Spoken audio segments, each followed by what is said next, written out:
Bismillahirrahmanirrahim. Assalamualaikum warahmatullahi wabarakatuh dan juga salam sejahtera. Diucapkan terima kasih kepada anda semua kerana sudi lagi mengintai-intai ke dalam channel ini. Kali ini kita akan membicarakan tentang apakah itu panji-panji hitam.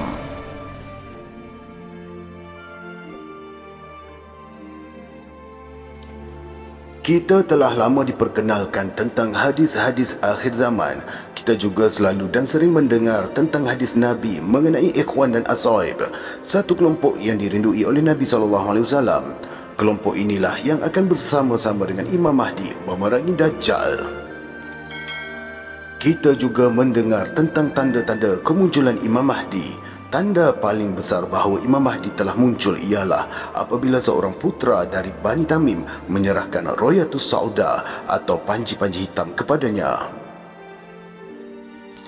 Panji-panji hitam inilah tanda pengesahan apakah seseorang itu putera Bani Tamim, iaitu yang menyerahkan, dan seorang lagi Imam Mahdi, iaitu yang menerima serahan. Nampakkah di sini betapa pentingnya Royatus Sauda atau panji-panji hitam itu? Sabda Nabi SAW. Pertama, Al-Mahdi akan datang setelah muncul panji-panji hitam dari sebelah timur, yang mana pasukan itu tidak pernah kalah dengan pasukan manapun. Hadis riwayat Ibnu Majah. Kedua, pembawa bendera Al-Mahdi adalah seorang lelaki daripada suku Tamim yang datang dari timur.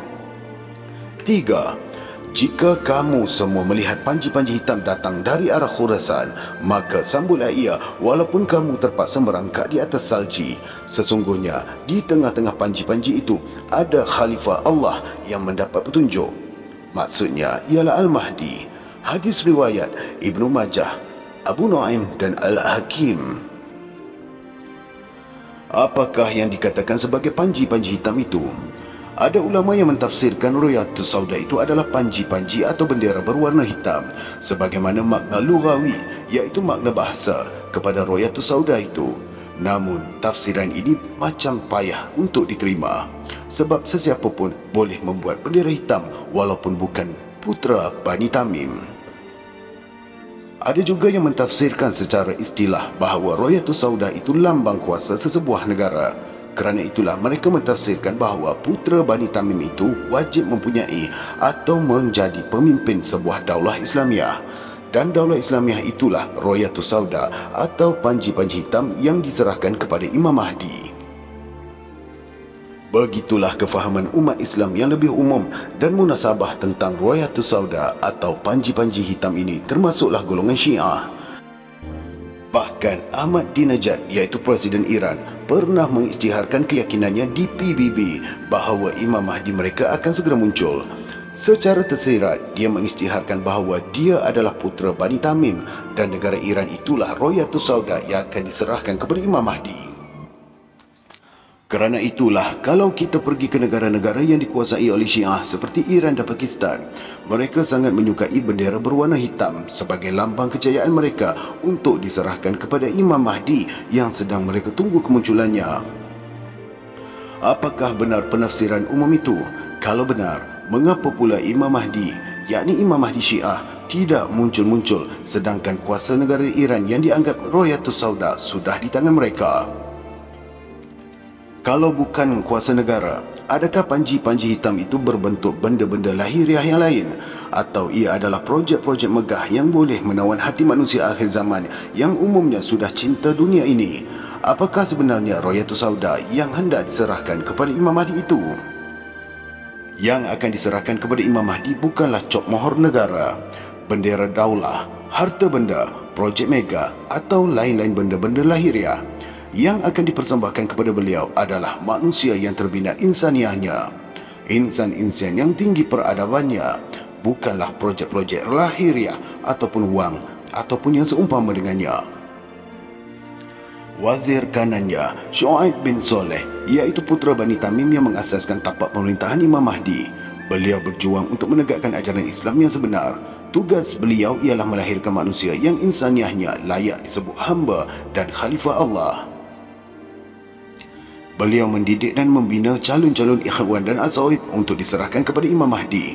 Yang akan menentukan siapa ikhwan atau asawib itulah Imam Mahdi sendiri selaku khalifah Allah di atas muka bumi untuk akhir zaman ini.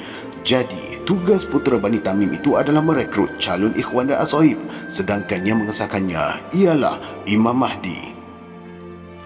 Wang ringgit atau harta lahiriah ini bukanlah perkara utama untuk kita usahakan semata-mata untuk diberikan kepada Imam Mahdi. Ia hanyalah kekuatan tambahan. Tuhan telah pun persiapkan dunia dan seisinya kepada beliau. Bahkan ada rezeki khusus untuk putera Bani Tamim dan Imam Mahdi. Kalaupun calon-calon ikhwan dan aswaib itu dilatih oleh putera Bani Tamim membangunkan ekonomi, matlamatnya bukanlah duit dan projek mega, tetapi untuk membangunkan sistem Islam model. Namun yang sangat penting dan sangat berharga yang ditunggu oleh Imam Mahdi adalah manusia yang celik hatinya dan terpandu rohnya. Manusia ini terhubung langsung hatinya dengan Allah dan Rasul. Inilah yang ditunggu Imam Mahdi untuk berjuang bersamanya.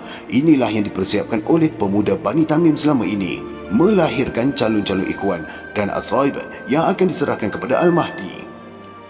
Ikhwan dan ashaib inilah modal insan yang membangunkan Islam yang global dari peringkat diri, keluarga, masyarakat, negara dan empayar Islam bersama putera Bani Tamim dan Imam Mahdi. Di bawah kepimpinan putera Bani Tamim, ikhwan dan ashaib ini berjaya membangunkan Islam hingga peringkat Taifah. Dan setelah ikhwan dan ashaib itu di bawah kepimpinan Imam Mahdi, barulah mereka berjaya membangunkan Islam ke taraf empayar. Selagi Imam Mahdi belum lahir, calon-calon ikhwan dan ashaib itu hanya mampu mempertahankan bara api Islam di peringkat Taifah. Sebagaimana yang disebut dalam hadis, akan sentiasa ada satu Taifah di kalangan umatku yang dapat menzahirkan, iaitu menegakkan kebenaran, iaitu hukum Allah, tidak mampu membinasakan mereka oleh penentangnya sehinggalah datang ketentuan Allah. Riwayat Al-Bukhari dan Muslim. Maksud hadis ini, Taifah itu sentiasa ada sepanjang zaman sebagai penjaga bara api Islam, dan Taifah pemuda Bani Tamim itulah yang menjadi tapak untuk dikembangkan ke peringkat empayar oleh Imam Mahdi. Taifah inilah yang diperjuangkan oleh mursyid selama ini. Taifah itu ialah manusia-manusia terdidik dan sistem Islam yang selamat dan menyelamatkan. Mereka terdiri dari peribadi-peribadi agung yang berakhlak mulia. Mereka mempunyai keluarga-keluarga role model. Mereka juga menzahirkan sistem hidup Islam yang sebenar, bukan hanya pandai berkata, tapi tidak mengkota. Mereka adalah pejuang syariat lahir dan batin. Kata guru musyrik kita, Imam Mahdi itu bapa syariat. Syariat lahir sangat dijaga, syariat batin lebih-lebih lagi. Tipu rasuah bukan amalan mereka, malah merekalah penentang tipu dan rasuah. Hasad, dengki, sangka jahat, membuka aib orang, memecah belah sangatlah dihindari, bahkan diperangi. Begitulah kita dididik oleh mursyid berpuluh tahun, dengan harapan moga-moga dapatlah menjadi calon ikhwan ataupun ashaib. Apalah artinya jika persiapan yang dibuat oleh mursyid selama ini dalam melahirkan manusia-manusia berhati ikhwan dan ashaib itu dihancurkan begitu sahaja. Malah apa yang dibina selama ini dengan mudah dinafikan dan dihancurkan begitu rupa. Kalaulah apa yang dibina mursyid selama ini tidak betul, mana mungkin kita boleh buat yang lebih betul dari guru mursyid kita. Apa yang dibina selama ini seolah-olah mahu dipadamkan dan digantikan dengan sesuatu yang baru dari kita. Kita menolak mursyid dengan cara yang halus. Orang yang mahu diserahkan kepada Imam Mahdi bukanlah orang baru sebulan dua atau setahun dua dididik dan dibina. Mendidik manusia bukanlah mudah. Nak ajak remaja berhenti merokok pun mengambil masa yang lama dan pelbagai aktiviti yang terpaksa dilakukan. Lebih-lebih lagi dalam membina manusia yang berwibawa, dihormati kawan dan lawan, disenangi segenap lapisan masyarakat. Kita dengan mudah terlalu yakin kitalah orang yang akan diserahkan dunia untuk dicatur dan diperintah. Kita berangan ingin membuat empayar Islam di tangan kita sebelum kezahiran Imam Mahdi. Siapalah kita? Untuk hentikan anak merokok pun tidak mampu. Lihatlah realiti sekeliling kita. Ingin membina keluarga model dalam keluarga kita pun masih tidak mampu dibuat. Bahkan keluarga model yang mursyid bina berpuluh tahun pun hancur di tangan kita. Anak isteri belum mampu taat sepenuhnya. Bahkan ada yang tidak senang dengan kita. Menantu-menantu pun tidak hormat dan tidak memberi muka. Apakah ini dikatakan kebenaran dan model kasih sayang? Di tangan kita hancur kasih sayang dan ukhuwah. Mulut-mulut kita menyebarkan fitnah dan keburukan satu sama lain. Adakah kita orangnya yang Imam Mahdi ingin terima? Sikap dan perangai tidak boleh melihat orang lebih dari kita dan orang lebih senang dari kita. Bila berkuasa dengan semudahnya kita sepak terajang orang. Adakah ini sikap yang Imam Mahdi mahu terima? Kalau kita tidak berubah, Tuhan Yang Maha Kuasa boleh saja mendatangkan orang lain menggantikan kita. Orang yang kasih sayangnya bukan sekadar di mulutnya, tetapi pada perbuatannya. Orang yang berkorban bukan pada slogannya, tetapi pada tindakannya. Nampaknya dalam melayakkan diri menjadi calon ikhwan dan azawaid pun kita tidak tahu di mana letaknya kita. Apatah lagi bila pemimpin penyelamat tiba. Di masa itu kalau kita masih dengan sikap yang sama, ternyata bukan kitalah orangnya. Islam memang dijanjikan menang dan pasti menang. Namun bukan kita yang dijanjikan untuk menang.